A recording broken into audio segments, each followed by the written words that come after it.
안녕하세요, 수리문구입니다. DIY 현장에서 가장 많이 사용하는 제품 중 하나가 컴프레셔죠. 공기를 압축시켜서 강한 힘으로 바람을 불어주는 이 컴프레셔. 이 컴프레셔가 폭탄의 위력으로 사람을 크게 다치게 만들 수 있다는 것 아시나요? 오늘은 세상에서 가장 안전하고 조용하고 더욱 강한 압력으로 사용이 가능하며 콤팩트해지고 AI 설계로 더 안전해진 에어맥스 알루미늄 컴프레셔 MZB-1100H-18을 리뷰해보도록 하겠습니다. 이번엔 조립하는 모습을 보여드리며 제품의 스펙을 알려드릴게요. 전격 전압 150에서 250V, 최대 압력 10바, 소음 55dB, 회전 속도 최대 3000rpm, 공기 유량 분당 220L, 탱크는 알루미늄 소재로 만들었고 탱크의 용량은 18L이며 무게는 12kg입니다. 우선 오일이 들어가지 않는 무오일 타입이라 보다 깨끗한 공기를 공급해주며 관리가 편해졌죠. 그리고 국내 유일 100% 동코일 모터로 전류의 관리와 발열 관리, 모터 효율의 유지까지 한 번에 잡았어요. 한눈에 보기 편한 디스플레이 창을 활용해 5단계의 회전수를 제어할 수 있기에 적시적소에 맞게 사용을 할 수가 있어요. 타사에선 추천하지 않는 최대 10바의 압력을 세팅해 사용이 가능하고 세팅해 사용이 가능한 운전 범위까지 자랑하며 과열 방지 시스템으로 인해 장시간 사용해도 성능을 유지합니다. 150V 저전압에서 사용이 가능하게 설계를 하였기 때문에 발전기를 사용하거나 전력이 일정하지 않은 현장에서도 정지 없이 안심하고 사용하실 수가 있어요. 마지막으로 에어탱크를 알루미늄으로 선택해 중량 부담 및 내부 부식 리스크를 낮춰주었죠.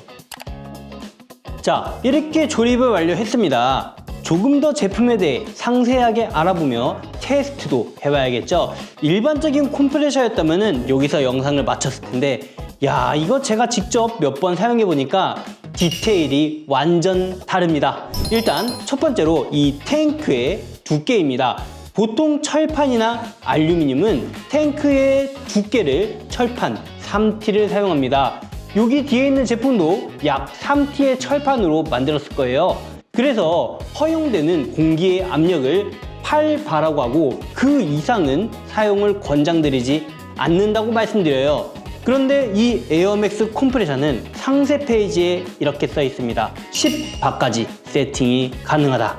그 이유는 이 탱크의 두께에 있습니다. 이 알루미늄 탱크가 3T가 아닌 3.5T, 0.5T의 차이지만 그 차이는 엄청나거든요. 그러면 과도하게 압력을 세팅해서 사용하면 어떤 문제가 발생할까요? 뭐 10바로 사용한다 해서 처음부터 문제가 생기는 건 아니에요. 그런데 장시간 사용하다 보면 내부에 있는 컴프레셔의 체크밸브가 망가지게 됩니다. 그리고 온도 차이, 탱크 내부에 있는 온도와 외부의 온도, 기압차 때문에 조금씩 다를 수도 있고, 그리고 이 내부에 결로가 생겨요. 이 결로와 철이 만나면 어떻게 될까요? 부식이 되게 되죠. 그럼 부식이 되게 되면 탱크는 어떻게 될까요? 점점 철판이 깎아 들어가면서 녹물이 생기고 그리고 균열이 가기 시작합니다. 균열이 가기 시작돼서 펌프에 압력이 가득 찼는데 탱크에 균열이 갔다? 그러면 지금 보시는 사진처럼 컴프레셔가 그냥 박살이 나게 됩니다. 이런 경우 주변에 사람이 있었으면 어땠을까요? 굉장히 위험했겠죠. 그렇기 때문에 우리는 알루미늄 탱크가 되어 있는 에어맥스 컴프레셔를 사용해야 되는 거예요. 알루미늄은 철보다 부식 정도가 훨씬 덜하니까요. 게다가 3.5T 그리고 10바의 압력까지. 그런데 여기서 끝이면 말을 하지 않겠어요. 더 다른 특징을 상세하게 말씀드릴게요. 일단 압력 조절이 정말 간단합니다. 보통의 컴프레셔는 이런 식으로 압력 조절을 하는데요. 스위치 커버를 열어서 볼트를 풀어주신 이후에 다소 번거롭게 육각 볼트를 돌려가며 수동적으로 압력을 계속 체크해가며 세팅을 해서 사용을 해야 됩니다. 자, 지금 보시면 에어맥스 컴프레셔에는 이런 디스플레이가 있는데요. P0.90이라고 써 있습니다. 9바의 압력으로 세팅이 되어 있는 건데요. 여기서 하단 버튼을 누르면 세팅 표시 등과 함께 조작을 할 수 있게 됩니다. 자, 한 칸 누르면 8.5바. 저는 8.5바로 세팅이 가능하고 내리면 8바, 7.5바, 7바, 6.5바, 6바 해서 4바까지 세팅이 가능합니다. 그리고 최대로 압력이 세팅 가능한 구간은 10바입니다. 이런 식으로 간편하게 압력 조절을 할 수 있는 컴프레셔 저는 못 봤거든요. 에어맥스 최고입니다. 누군가는 이렇게 말씀하실 수가 있어요. 4바, 4.5바 압력을 굳이 내려서 사용할 필요가 있을까요? 이렇게 말씀하실 수도 있는데 네, 있습니다. 제가 며칠 전에 컴퓨터 관련돼서 컴퓨터 수리점에 갔었거든요. 거기서 확인했습니다. 빨간색 구형 컴프레셔를 쓰시는데 저 컴프레셔로 내 컴퓨터를 청소하면은 분명 팬이 망가지는데 하는 순간 쏘시는데 압력이 굉장히 약한 거예요. 그 말은 컴프레셔 자체를 아까 보여드린 것처럼 압력을 최대한으로 낮춰놔서 기계에 손상이 없게 에어를 불어주는 세팅 값을 설정해 놓았다는 거죠. 야, 이런 식으로 수동에서 세팅하는 마당에 4바의 압력 필요 없는 기능일까요? 그리고 무조건 세다? 이것도 좀 애매한데요. 간단하게 압력 조절을 왜 해야 되는지 보여드릴게요. 일단 원터치 커플러에 에어호스를 꽂을게요. 여기를 보시면 당겨줄 필요가 없어요. 이 원터치 커플러도 굉장히 좋은 제품을 써서 이런 식으로 별도의 불편함 없이 끼울 수 있고 뺄 때도 눌러주면 야무지게 빠집니다. 자, 이렇게 꽂아주고 반대쪽 호스도 야, 여기도 커플러 좋은 거 써놨네. 여기도 원터치로 딱 껴줍니다. 자, 이번엔 압력을 조금 빼볼게요. 그리고 세팅은 4바로 해보겠습니다.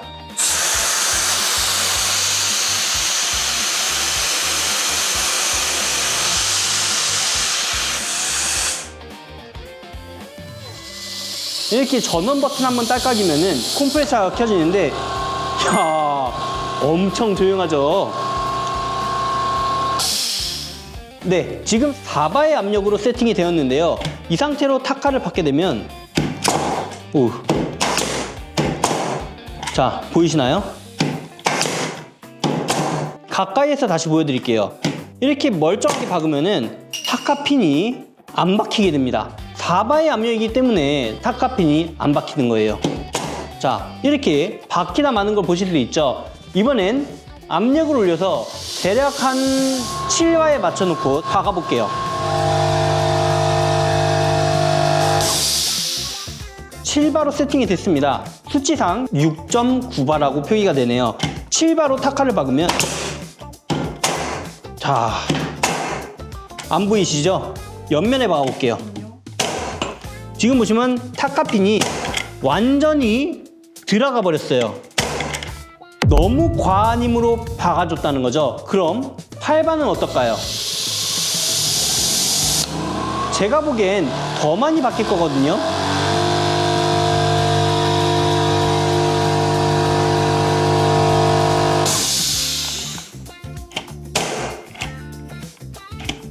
힘이 다르죠? 더 많이 박혔습니다. 그럼 당연히 10바로 세팅하면 의미가 있을 정도로 세게 박힐 거예요.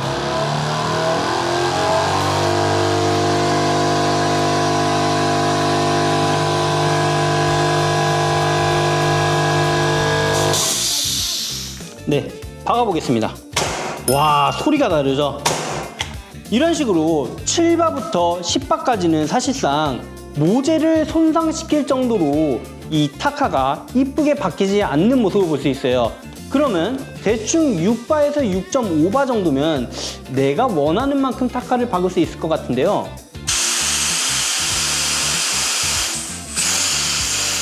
네, 6바 정도로 맞춰놨습니다. 와, 이제 살짝 튀어나오네. 그럼 압력을 줄여서 5.5바. 자, 완전 깔끔히 박혔죠? 한 번 더 박아볼게요. 와, 이게 엄청 깔끔하게 박혀요. 지금 이런 부분은 조금씩 박을수록 압력이 떨어져서 생기는 부분인데 망치로 톡톡톡톡 쳐서 마감을 해주면 되는 부분인데 이런 식으로 내가 세팅한 압력 값이 필요한 경우가 있습니다. 이 에어맥스 컴프레셔는 방금 보셨던 것처럼 4바부터 10바까지 자유자재로 압력을 조절해 사용할 수가 있고 RPM도 조절을 할 수가 있는데요. 바로 보여드릴게요. 자, 스피드 세팅을 한번 눌러볼게요. 맨 처음엔 3000입니다. 한 번 더 누르면 1400, 1800, 2200, 2600, 3000 이런 식으로 표기가 되는데요. 1400부터 소음의 정도를 들려드릴게요. 1400 소음 굉장히 조용하고요. 1800의 소음입니다. 2200의 소음이고 2600의 소음, 마지막으로 3000의 소음입니다. 이런 식으로 속도를 조절해가면서 소음도 컨트롤할 수가 있는데요. 물론 속도를 느리게 세팅하면 소음이 줄어드는 대신 압력이 차는 속도도 비례해서 느려지겠죠. 하지만 못 쓸 정도는 아니고 실내에서 조용한 DIY 공방, 주변에 피해를 주면 안 되는 상황에선 정말 이보다 더 좋은 기능이 있을까 싶은데요. 이번엔 또 다른 기술적인 메커니즘에 대해서도 말씀을 드릴게요. 제가 서 있는 이곳은 전기가 220V 정확히 들어오는 현장입니다. 하지만 산업 현장이라는 게 발전기를 가져와서 기계를 사용할 수도 있고 전기가 불안전한 현장에서 컴프레셔를 사용해야 되는 경우도 있겠죠. 이 제품은 그런 상황에 다 대비를 해놨습니다. 와, 에어맥스는 현장에서 100% 효율성 있게 사용하게끔 만들어 놓았어요. 저전압인 150V부터 고전압인 250V, 즉 전기가 일정하지 않더라도 이 제품이 AI 설계 기반으로 다 알아서 세팅해서 기계의 손상 없이 사용이 가능하게 해줍니다. 소음이 제가 적다고 말씀드렸는데 그럼 일반적인 저소음 컴프레셔와 소음을 비교 안 해볼 수가 없겠죠. 일단 가장 저음인 상태로 세팅을 해서 소음을 측정해보고 이 제품에 가장 크게 시끄러울 수 있는 상태에서도 두 제품의 소음을 비교해볼게요. 와, 이게 이 제품을 들다가 타사 제품을 드니까 다소 무겁다고 느껴지는데 크기가 더 조그마잖아요. 근데 얘는 14kg고 제가 알기로는 에어맥스 제품이 12kg입니다. 야, 알루미늄 효과 엄청나네요. 바로 소음 정도를 측정해 볼게요. 바로 앞에서 측정을 해볼 텐데 아무것도 말하지 않은 상태가 40dB, 그냥 일상적인 생활 소음이라는 거죠. 근데 바로 앞이라 소음의 수치가 크게 나올 수도 있어요. 제가 말하는 멘트의 소리가 약 80-90dB 정도가 되고요. 이 노란색 컴프레셔의 소음부터 들려드릴게요. 약 80dB 정도 나옵니다. 이번엔 에어맥스 제품을 확인해 볼게요. 1400인 세팅으로 가장 저소음인 상태로 켜보겠습니다.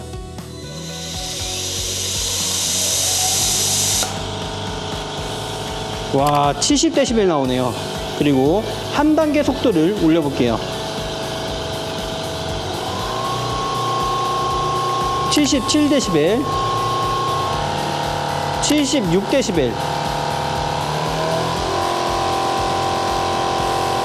이제 80dB 나오네요.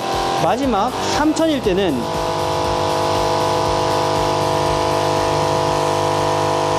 76dB.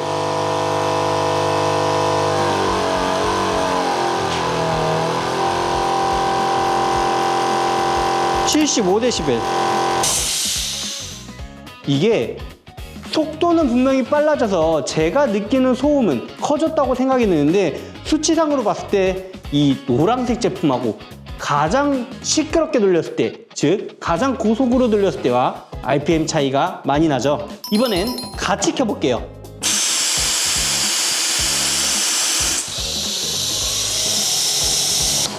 에어맥스의 소음이고요. 타사의 소리입니다. 이번엔 에어맥스 제품의 속도를 줄여볼게요.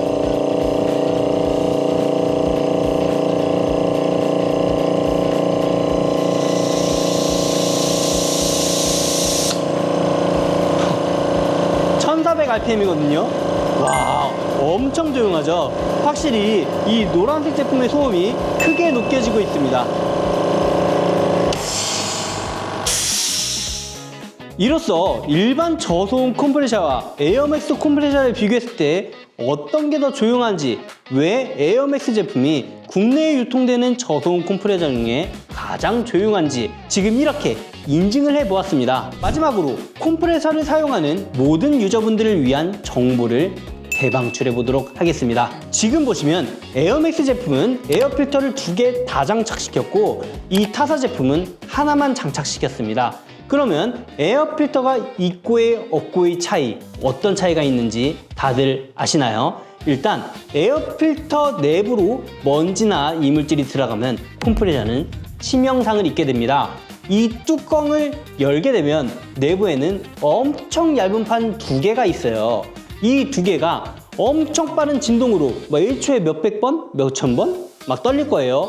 엄청 빨리 떨리는데 이 떨림으로 인해서 압력을 만들어내거든요. 근데 그 사이에 이물질이나 모래가루, 철가루가 들어가면 그 떨리던 판에 크랙이 가거나 찌그러집니다. 그러면 압력을 제대로 만들 수가 없습니다. 압력을 만들기 위해서 모터는 계속 돌고 제품은 앞에선 압력 채우고 뒤에서 압력이 빠지니 무한정으로 돌다가 고장이 나게 되겠죠.